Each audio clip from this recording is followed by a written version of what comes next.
In December 2017, NASA released a mission concept involving the launch of an interstellar probe to search for signs of life on planets orbiting stars in and around the Alpha Centauri system. The mission remains a concept and as such has no name or allocated funding. A preliminary mission outline suggests the use of solar sails propelled by high-energy lasers to increase propulsion. The proposed launch would be on the 100th anniversary of the Apollo 11 mission. Hi everyone, Vega here, and in today's video we return to our Brightest Star series to speculate about a mission to Alpha Centauri within our lifetimes and what it might entail. It's also an excuse to talk about one of everyone's favourite star systems. But before we start today's video, some channel news to update you all on. I hope you like the new branding, and you may have noticed I've upgraded the microphone and sound. While the channel is performing relatively well compared to a year ago, it's been a long time since any of the videos really excelled and quickly reached 4 figures. If any of you have any good advice, including constructive criticisms that might help us grow, please do let me know in the comments section below. As a tiny YouTube channel compared to some of the giants, it seems so far YouTube does not want to notice us. Anyway, back to the video and let's get to it. One of the first major obstacles for the mission, as yet unnamed, is that the technology required to get a craft there does not exist.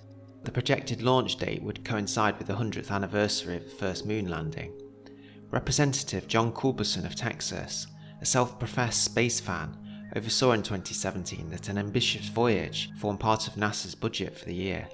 It included scope to study and develop propulsion concepts that could enable an interstellar scientific probe with the capability of achieving a cruise velocity of 0.1 c or 10% of light speed. Now those of you that follow the What's Next channel, as well as this one, might be aware of some issues surrounding the funding of NASA, and I'll link those interesting videos in the card above, so don't forget to check those out. But be that as it may, 2069 remains fairly distant, and fingers crossed that NASA, or indeed any other body, can get their act together by then. Almost exactly a year ago today, we visited the potential world of Alpha Centauri after a new potential planet was discovered in orbit around rigil kentaurus, also known of course as Alpha Centauri A. With suspected planets also in orbit around its partner Ptolemy, Alpha Centauri B, and 2 confirmed planets around Proxima Centauri, it's time to revisit our next door neighbour. First of all, the logistics of reaching the nearest stars are quite humbling or mind-blowing depending on how you want to look at things. Proxima is 4.246 light years away from us, and this translates into some 40.1 trillion kilometres, or 268,500 astronomical units. Now, let me explain this next graphic. We know that Alpha Centauri AB is around 2 light years from Proxima itself, and if we make the average distance between AB to be 1 unit, then Proxima is around 65 units away from the AB system. The probe Voyager from our own solar system would just be around 3 units. It may surprise you to learn then that the Sun is around 20.64 times further from the AB system than Proxima is. So while it's obviously more, it's only actually in double figures. It may be also news to you that the Sun isn't technically the nearest star, and I use the term star loosely, to the Alpha Centauri system. The small and dim pair of brown dwarfs, Lumen 16, are actually closer to around 3.6 light years from Alpha Centauri, although they are in the opposite direction from the solar system. In the skies of Lumen 16, Alpha Centauri would still appear as a single star to the naked eye, but would be substantially brighter than from Earth. The combined apparent magnitude of the system indeed would be around -0.67, which would be similar to the second brightest star, Canopus, in Earth's skies. The Sun, in contrast from Lumen 16, would be a bright first magnitude star at +1.23, similar to the stars of Deneb or Mimosa in our own skies. So what about that mission though? Many scientists consider the idea of interstellar travel to be still firmly in the domain of science fiction. The fastest spacecraft so far launched into space, the NASA and Germany Helios probes, travelled at around 250,000 km per hour. At that speed it would take the probe 18,000 years to reach the Alpha Centauri system. To get there in anywhere close to a human lifetime, spacecraft will need to travel a substantial fraction of light speed, and indeed 10% would get a craft to Alpha Centauri in 44 years.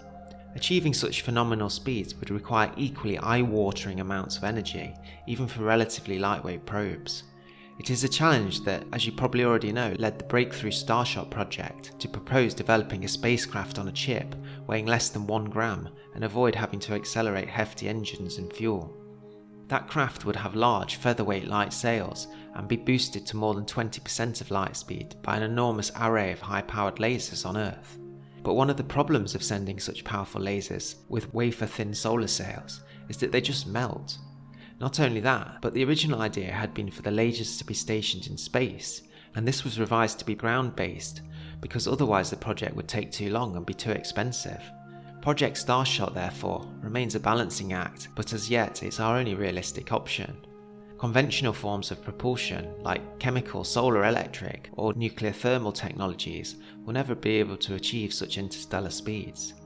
There are other methods that NASA might want to pursue, including propulsion based on nuclear fusion, but this technology has yet to be mastered on Earth for conventional electricity supply, so developing a propulsion system for use in space is obviously still a long way off. One variant mentioned in the report is an antimatter cataclysed fusion drive, which drives a spacecraft with a series of thermonuclear explosions. On Earth, such H-bombs are triggered by conventional atomic bombs fueled with uranium or plutonium, whereas in the antimatter-triggered version, a small ball of antimatter meets normal matter and their annihilation provides the explosion, which sparks the much larger thermonuclear blast. How to protect a spacecraft and its crew from such forces, however, again, remains in contrast to what some believe is actually possible.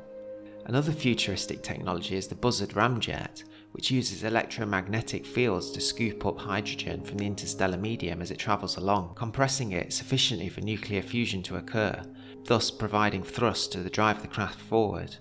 Buzzard ramjets are popular with science fiction authors because they effectively never run out of fuel and harvest it as they move.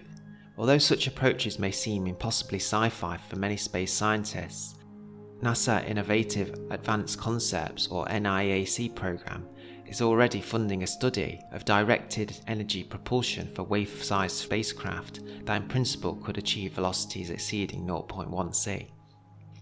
All this is very interesting, but what would our probes do when they get there? As things stand, it's likely any mission would be aimed firstly at Proxima b, not least because it's closer. But if the other worlds around the main AB pairing turn out to be real, they could also offer interesting destinations.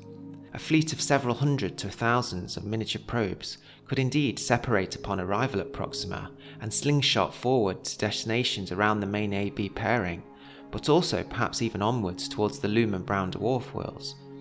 Slowing down is another problem that we looked into in the Sirius Interstellar mission video. It adds decades, if not even centuries, onto flight times, and although the Alpha Centauri stars are larger than the average star, they're just not really viable to be used for aerobraking, like the much larger and much more powerful star of Sirius A. For this reason, my inkling is that the first extrasolar system we may visit may not be Alpha Centauri. There are other stars out there that have confirmed planets that orbit almost perfect stars, like those around Luyten's star, a stable red dwarf star and in many ways the Goldilocks porridge of all stars. Rigil Kentaurus, Alpha Centauri A, may be like our Sun, but its proximity to Ptolemy, its partner, make it unlikely that a perfect Earth-like world could exist there in its safe zone. Proxima Centauri, unlike Luyten's star, as we know, is a flare star, and although its planet Proxima b is theoretically within the habitable zone, any chance it may have had would likely have been blown away by its host on an intermittent basis. While I'm making this video, the James Webb Space Telescope is approaching its new Lagrange Point 2 home, and in the coming years we will know much more about candidate exoplanets and their atmospheres. So do you think Proxima Centauri b will be the first place we visit, or will it be somewhere else? Let me know in the comments below. Wherever eventually this first extrasolar system we visit is, let's hope that the journey is a success and that it leads to many more that follow it, and with our fingers crossed, let's hope it remains within our lifetimes. Thanks for watching, and consider subscribing if you haven't already. If you'd like to support the channel further, you could always consider buying me a coffee, and I'll link this in the description below. If you have any videos or subjects you'd like to see brought to life, don't forget to let me know in the comments below, or comments on channel news, or indeed anything interesting space related is more than welcome. Take good care of yourselves and look after your friends and family well, and I'll see you on the next one.